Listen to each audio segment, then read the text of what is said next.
Hello everyone, welcome you all in this session. Myself, Assistant Professor Ripal Gupta from LJ School of Law. Today I am going to take the subject of administrative law and in which I am going to discuss non-permissible delegation. Previously we have discussed about the delegated legislation, its constitutionality and permissible delegation. So today we will discuss which are not permissible delegation, which are non-permissible delegation. So the first is substantial lawmaking power or the essential legislative function. It is now clear, though it is not defined anywhere in the statute, but it is now clear from the judiciary point of view that you cannot delegate the essential function of the legislative function. That means they cannot make the substantial lawmaking power. They do not have the substantial lawmaking power. SEBI could not make a company's law.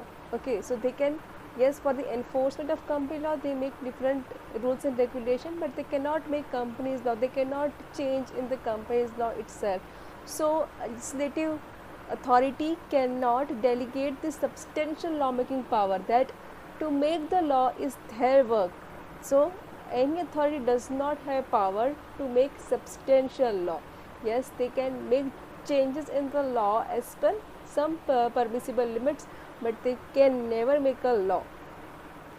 Second is repeal of law. So again, repeal of law is a substantial power of legislative authorities. No executive authorities or any competent authorities can repeal any law or its effect.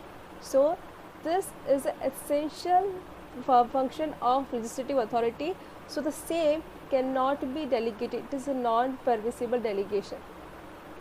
Third is modification.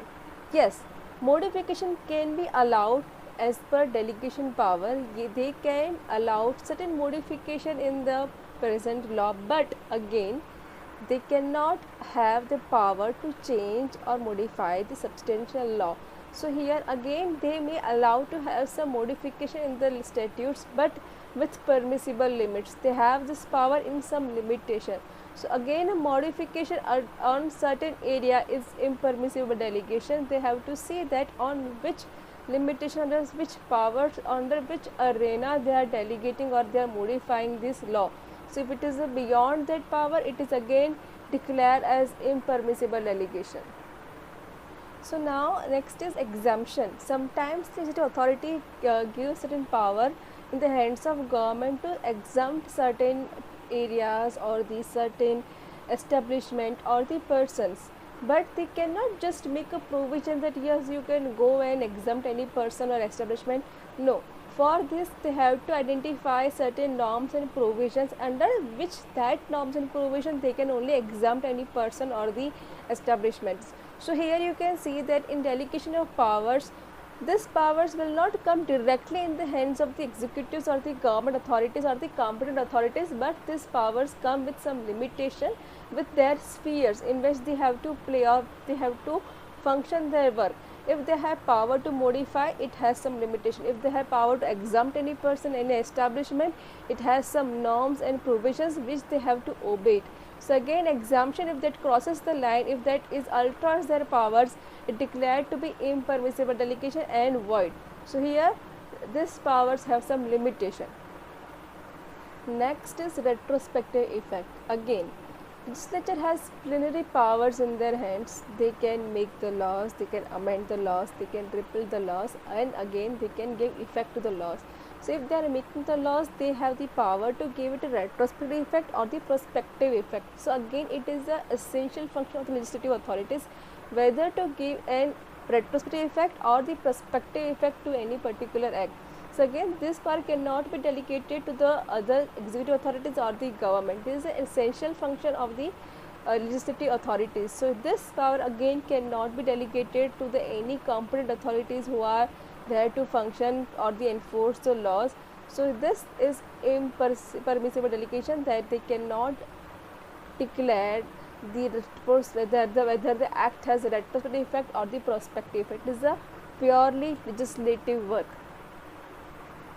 Sometimes as we have discussed in my previous sessions, that the state legislature gives power in the hands of executive to execute the laws in certain states. But here again they cannot give them power so that they can enforce the future acts. They cannot enforce the future acts which may be passed by the legislation in the future. They can only enforce such laws which are in the present and which has been called out by the legislature to them, that they can enforce this law. So again, future acts cannot be enforced by the executive. This can be executed only when this law is passed by the legislatures, and then the same work is delegated them, that they can now enforce the laws. So this is again that executives are required by they have not power to enforce the future acts in any state. Now the next is the legislative again cannot delegate the power of imposition of tax. It is again a pure legislative action.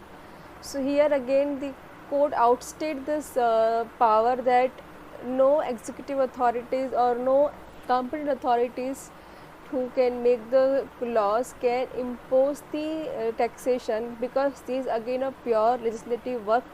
They only can make a law for taxation provisions. So this again impermissible delegation. And the last is offences and penalties. Yes, the executives can make rules and regulation and can make impose penalties and offences for not obeying the direction by giving them, but in substantial law they cannot make the provisions for offences and penalties. This can only be done by the legislature. So whenever you see the act, it has certain aspects like definition, then the provision of the act, and last is offences and penalties and miscellaneous provision. So this is again a legislative power, that they can only identify the major offences and penalties for them. The executive can make penalties for their rules and regulation if they are not obeyed by the people for the enforcement of law, but this again, offences and penalties is substantial lawmaking power, and this again cannot be imposed by the executives. So today we have discussed about the non-permissible delegation. Sometimes the authorities give permissible delegation, sometimes they not. This delegation are not permissible by the court or by the executive authorities. By the legislative authority itself, because it is a pure legislative work. So it is a prima facie. First thing is that the essential function of the legislative authority cannot be delegated by them. So they can be delegated certain powers with some limitation. They do not have the pure power delegated by them by the legislative authorities.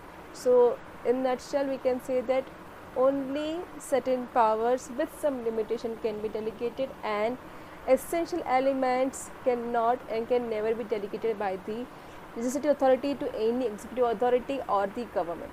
Thank you.